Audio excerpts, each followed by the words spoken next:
বাবা তোমার কইলে যাইব আরে বাবা কারে আর গো আমার বাবা আর কারে এই দেশে নামে পুলিশ, হাই রোডের আমরা পুলিশ বলতে কোনো দেখি না। তা আমাদের জোর আবেদন হলো হাইওয়ে পুলিশের যে কাজগুলো সঠিকভাবে তারা কাজটা দেন, তারা ডিউটিটা দেন করে আমাদের সাধারণ মানুষের দেন হাইওয়ে রোডের যে নিয়মগুলা এটা যেন মাইনা চলতে পারে। দর্শক, এই মুহূর্তে আমরা রয়েছি দেবিদ্বার উপজেলার সুলতানপুর ইউনিয়নের ছবিনগর গ্রামে।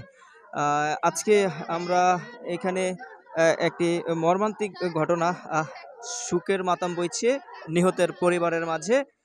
আর এই নিহতকে দেখার জন্য কিন্তু ভিড় জমাচ্ছেন আশপাশে এলাকার মানুষরা। আমরা যদি আপনাদেরকে জানিয়ে দিতে চাই, সড়ক পারাপারের সময় বেপরা গতির একটি বাসের চাপায় তিনি নিহত হন। বেপরা গতির সেই বাসটিকে আটক করেছে ইলাটগঞ্জ হাইওয়ে থানা পুলিশ। ঘটনাটি ঘটেছিল হারিকোলা নামক স্থানে, ঢাকা চট্টগ্রাম মহাসড়কের চান্দিনার অংশে হারিকোলা নামক স্থানে এই ঘটনাটি ঘটে বেলা 11:30টার দিকে। তিনি রাস্তা পারাপারের সময় বাসটি এসে তাকে চাপা দেয়। ঘটনাস্থলেই তার একটি পা ভেঙে যায় এবং মাথায় গুরুতর আঘাতের ফলে কিন্তু তিনি ঘটনাস্থলে মারা যান, এমনটি কিন্তু জানিয়েছেন নিহতের স্বজনরা। তবে এই বিষয়টি নিয়ে কিন্তু শোকের মাতম বইছে এ ছবিনগর এলাকায়। তাদের আত্মন চিৎকারে বাড়ি হয়ে উঠেছে এলাকার বাতাস। আমরা যদি আপনাদেরকে জানিয়ে দিতে চাই, যিনি মারা গেছেন আজকে তার নাম পরিচয় আমরা আপনাদের সামনে তুলে ধরব। তবে তিনি কৃষি কাজ করেন, পাশাপাশি তিনি প্রতি বাজারেই মুরগি ব্যবসা করেন। হাঁস মুরগি তিনি গ্রাম থেকে কিনে নিয়ে প্রতি হাট বাজারে তিনি বিক্রি করে থাকেন, এমনটি কিন্তু নিশ্চিত করেছেন পরিবারের স্বজনরা। তবে এই বিষয়টি নিয়ে আমরা কথা বলবো স্থানীয়দের সাথে, জানার চেষ্টা করব তিনি কেমন লোক ছিলেন এবং তিনি কি করতেন, সে বিষয়টি নিয়ে আমরা আরও স্থানীয়দের কাছ থেকে নিশ্চিত হব। আজকে যিনি মারা গেছে তার নামটা জানাবেন এবং তিনি কি করতেন আর কেমন লোক ছিল একটু আমাদেরকে জানাবেন। হাশেম কাকা খুব ভালো লোক ছিল। গাড়ি অ্যাক্সিডেন্ট করে, এই বাস গাড়ি, আমি জানি না। আমার বাবা বাজারে যাচ্ছিল, মাদায়া বাজারে। ওইখানে রাস্তা পার হওয়ার সময় তারপরে গাড়ি বাড়ি মারে। এরপর বাড়ি দেওয়ার সাথে সাথে তারপর মাথায় আঘাত খায়, একটা পা ভেঙে যায়। ধর ওইখানে আমার বাবার আর শ্বাস ছিল না, এখানেই শেষ। আমার বাবা ব্যবসা করতো, মুরগি ব্যবসা করতো। আমার বাবা খুব ভালো ছিল, কেউর কোনোদিন কিচ্ছু করছে না। আমার বাবা কেউর কোনোদিন কিচ্ছু করছে না। আমার বাবা ব্যবসা করে, মুরগির ব্যবসা।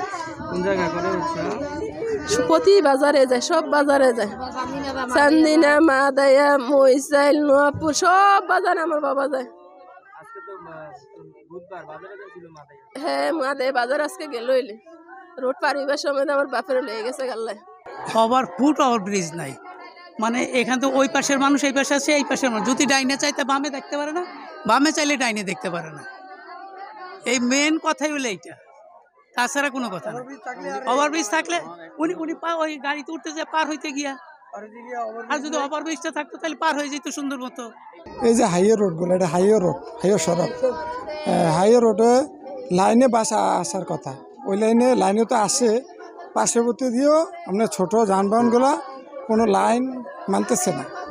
লাইন না মানার কারণে বড় বাসগুলা, ছোট বাস, অল্প গতির বাসগুলা আপনার ক্ষতিগ্রস্ত হইতেছে। এর মাসুল দিতে হইতেছে আমরা সাধারণ জনগণ। আর বিশেষ করে হাইওয়ে রোডের যে নিয়ম শৃঙ্খলা, এই হাইওয়ে রোডে নাই বলতে চলে। Highway police stand by, highway রোডের পুলিশের কাজ হলো স্ট্যান্ড বাই রোডে থাকার কথা। একটা পুলিশ মাথা থেকে চান্দিনা আপনি আসেন, একটাও আপনি পুলিশ দেখতে পারবেন না। হাইওয়ে পুলিশের কাজটা কি? এই দেশে নামে পুলিশ, হাইওয়ে রোডের আমরা পুলিশ বলতে কোনো দেখি না। তা আমাদের জোর আবেদন হলো হাইওয়ে পুলিশের যে কাজগুলো সঠিকভাবে তারা কাজটা দেন, তারা ডিউটিটা দেন করে আমাদের সাধারণ মানুষের দেন হাইওয়ে রোডের যে নিয়মগুলা এটা যেন মাইনা চলতে পারে।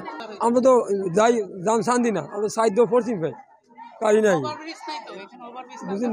আমরা তো হেভি চাই না, তো আমরা যাই পড়ছি ভাই, পড়ছি মেলে গাড়ি বাইরে দিলে তার কোনো মানে ফুক মেলে গাড়ি মারতে তৈরি কথা আছে।